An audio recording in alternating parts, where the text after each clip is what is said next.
'n voormalige dekaan van ingenieurswese aan die US, professor Christopher Viljoen, sê die Wetskrif op energie van 1998 het reeds voorspel dat Suid-Afrika se elektrisiteit sou opraak teen 2007.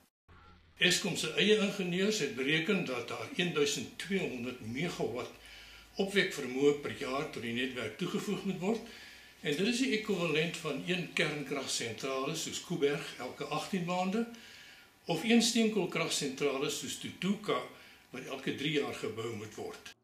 Hy verwys daarna dat die kabinet in 1998 'n moratorium op Eskom geplaas het vir die bou van verdere kragsentrales.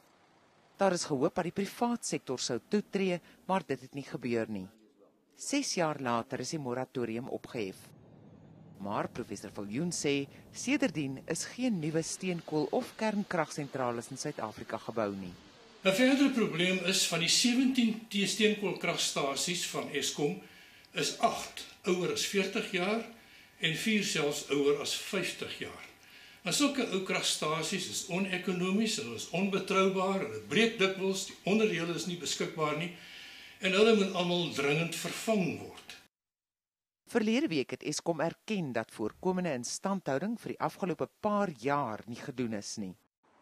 Boonop is die voltooiing van die Medupi en Kusile kragstasies lank vertraag.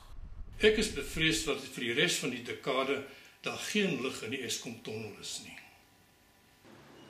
Intussen het Eskom vandag aangedui dat beurtkrag dalk nie die week gaan nodig wees nie, maar die moontlikheid kan nie heeltemal uitgesluit word nie.